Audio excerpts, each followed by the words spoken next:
रामायण में ऐसी बहुत सी रोचक कहानियां हैं जिनके बारे में हम सोचने के लिए मजबूर हो जाते हैं। ऐसी ही एक कथा यह है कि जब सीता जी को रावण चुराकर लंका ले गया तब वहां उन्होंने अन्न जल का त्याग कर दिया। उन्होंने रावण के द्वारा दिए गए किसी भी चीज को खाने पीने से इनकार कर दिया था और इस तरह वे अपने प्राण त्याग देने का संकल्प ले चुकी थीं। लेकिन सवाल यह उठता है कि फिर इतने लंबे समय तक सीता माता लंका के अशोक वाटिका में जीवित कैसे रहीं? बिना अन्न जल ग्रहण किए माता सीता के प्राण की रक्षा कैसे हुई? इस संबंध में एक रोचक कथा है, आइए जानते हैं। रावण छल से माता सीता का किया था अपहरण। सबसे पहले महर्षि वाल्मीकि ने रामायण महाकाव्य को लिखा था। उसके बाद इस रामायण को अनेक कवियों और लेखकों ने अपने अपने ढंग से लिखा, परंतु वाल्मीकि रामायण के बाद जिस रामायण को सबसे ज्यादा प्रसिद्धि मिली है वह है महाकवि तुलसीदास द्वारा रचित श्री रामचरितमानस, जिसे आज भी घर घर में मंदिरों में पढ़ा और पूजा जाता है। रामायण में विष्णु भगवान के अवतार श्री राम और माता लक्ष्मी की अवतार माता सीता की जीवन लीला पर आधारित है। रामायण में यह विस्तार से वर्णन किया गया है कि श्री हरि विष्णु ने क्यों और कैसे इस धरती पर मनुष्य के रूप में जन्म लिया और कैसे दुष्ट दुराचारी रावण का नाश किया। लेकिन क्या आप जानते हैं कि रामायण में अनेक गूढ़ और रहस्यमय बातें भी हैं जो सामान्यतः हम और आप नहीं जानते।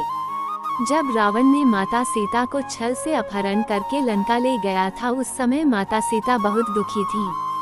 श्री राम के विरह वियोग में उनका हृदय अत्यंत व्याकुल हो रहा था। उन्हें श्री राम की विरह ने इतना तोड़ दिया था कि उन्होंने ये संकल्प ले लिया था कि वे अब अन्न जल ग्रहण नहीं करेगी, यानी अब भूखे रहेंगी, भले ही उन्हें इस कारण प्राण त्यागने पड़े।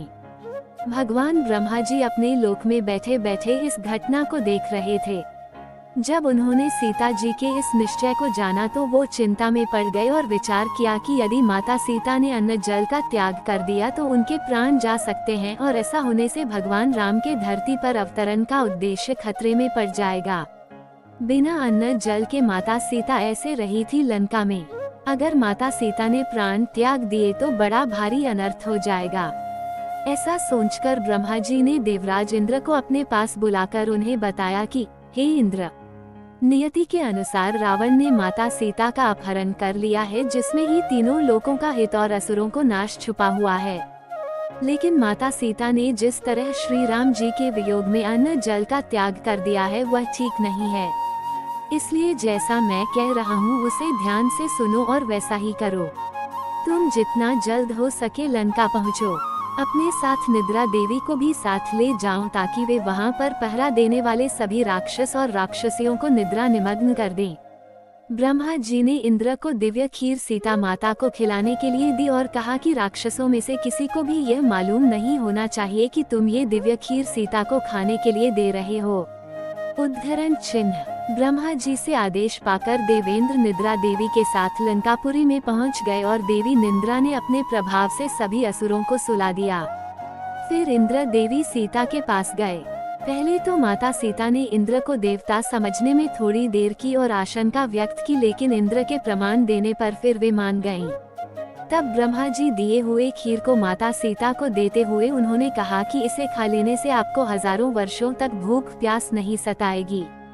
इंद्र के दिए हुए दूध की बनी दिव्य खीर को माता ने ग्रहण कर लिया और फिर वे जब तक अशोक वाटिका में रही उन्हें भूख प्यास ने नहीं सताया और वे अन्न जल के बिना जीवित रह सकीं। उम्मीद है कि आपको जानकारी पसंद आई होगी। वीडियो अच्छी लगी तो वीडियो को लाइक करें और चैनल पर पहली बार आते हैं तो सब्सक्राइब करना ना भूले। धन्यवाद।